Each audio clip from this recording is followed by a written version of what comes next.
Alright, so welcome back, and in this video I'll be showing you how to set up PCSX2. It's the PlayStation 2 emulator, and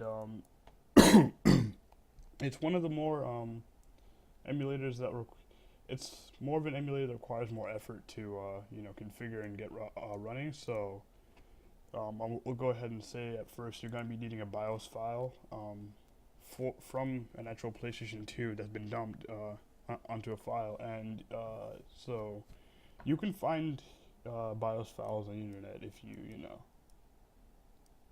search around, because there are methods that you can use to find them. Yeah. So beginning, you would go ahead and Google PCSX2, and it would be the first link on Google right here, the PlayStation 2 emulator. And go ahead and click this, and you would go to download, get PCSX2 here. You can use the Windows version.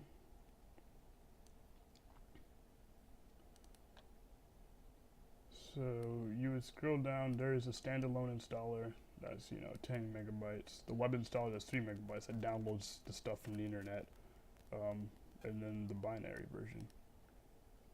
So I'm just going to use the binary just for the sake of this tutorial. So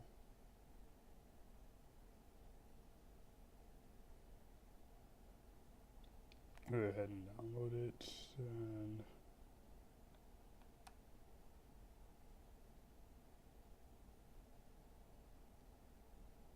whenever Chrome decides to, okay, there we go. So go ahead and open it.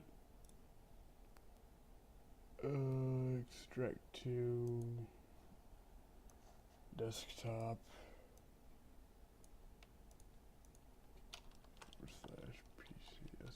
/PCSX2. Okay, so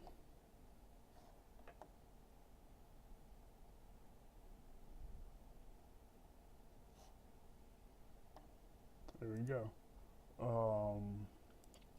Go ahead and run it,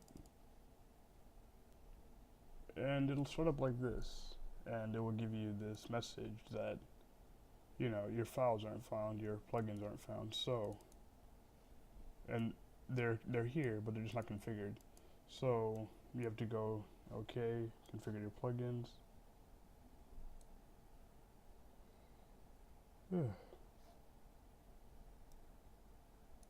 Whoops.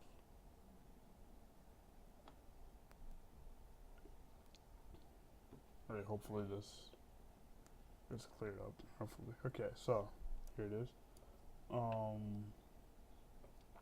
These are all your plugins, your graphics synthesizer plugin, or the GPU driver, your controller driver, your audio chip driver, and your CD driver.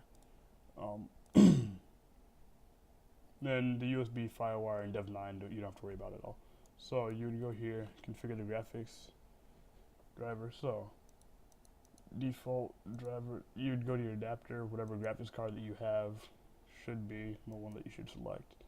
Resolution, there's a bunch of different resolutions that you can use. Most of them are ones that your monitor can display. If you want it to, be like this or windowed. This is the resolution that it renders internally at, so yeah, I'll just use, oops. Okay, so I'll just use 1366 by 760 at 60 hertz, and actually no, I'll just do 1280 by 720 and make it windowed. Renderer, I'll use DirectX 10 for my setup. You could use DirectX 11 or DirectX 9 depending on what video card you have. Interlacing auto, some work like blend, some look better than others. Blend looks the best in my opinion, but there's Bob and Weave. They look okay, acceptable, I guess. Aspect ratio 16 by 9. Some games don't support it, but it doesn't break anything really, at least when I've used it. yeah, so FXAA is anti-aliasing internally. Yeah.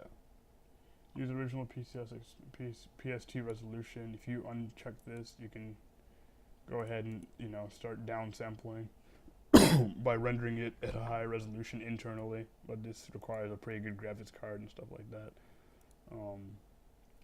FX shaders, FXAA, shade boost, texture filtering. Shade boost it's just like a filter that you put over the output of the video. Texture filtering, 8-bit textures, hardware hacks. Some of them are for like specific games and stuff. Like really specific games that just don't like working with PCSX2. And extra rendering threads. This is if you're using software mode up here. No, up here, if you're using software mode in the renderer, and you have like an 8-core CPU or a 4-core i7 with 8 threads, you enter in your extra rendering threads here, and yeah. So that's done. You go to your pad driver, and this would be your Xbox controller, or your DualShock 4, DualShock 3, or PS2 controller, depending on your setup. So X input and direct input, just have these checked and you should be good to go. Monitor in the background if you want to have this playing and then go and do something else on your computer on the other side, look at this. It will still recognize and still take in the input to the game. So yeah, that's pretty much it for here. Then you'd go through, select this, then map, yeah. Okay. So, yeah, SPU2, this is the sound driver. So you'd go here, interpolation. This is the most processor intensive. They get less intensive as you go back. Disable effects processing, it speeds up even more. Some of these, depending on which one you use, they may break the game, and you might get glitches in the game, depending on what game you're playing. But the defaults work pretty well, and I haven't had any problems myself. So, yeah. Go ahead and hit OK. Once you're done here, that's pretty much it. BIOS files. Okay, so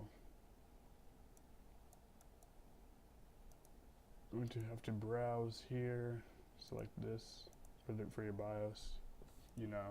Once you've gotten your BIOS files in whichever way that you chose to get your BIOS files. Just use USA, hit OK. Folders, this is just save states, your snapshots, and stuff like that. The defaults are usually fine. Just hit OK. Apply the settings. Okay, from here, you go to your ISO or your plugin. PCSX2 can play a PlayStation 2 disc if you have a DVD drive, and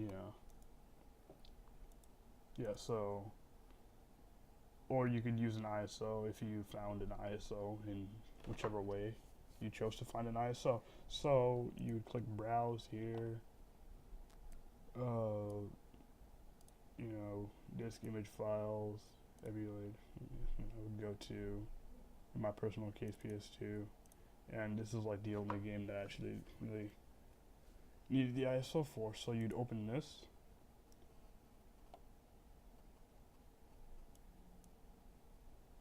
and it would say here hot swapping new ISO, and if you hit boot CD DVD full, it would boot up the internal PlayStation 2 menu. If you hit boot C DVD fast, it would just boot up the game. So, yeah, if you hit full,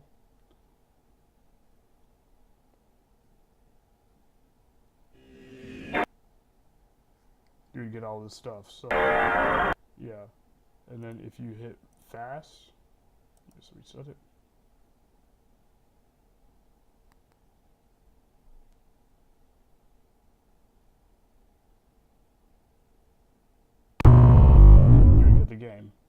So yeah, that's pretty much it. You know, and you know, in the emulation settings itself, these are the main settings for PlayStation 2 for the emulator itself that it comes with by default. Most of these you won't have to change because most of them are just for testing stuff, and it will even tell you that it's for testing. Very slow and not very compatible. Yeah, so yeah, if you have a pretty good processor and a pretty good computer, then you know the defaults will work just fine, and you'll be able to like play a lot of games upscaled, and they'll look great. But you know, so that's pretty much it for this emulator. I mean, any questions or you know any concerns, just drop them down in the comments. I'll try to answer them to the best of my ability. But yeah, you know, it was good. So, thanks for watching, and I'll see you in the next video.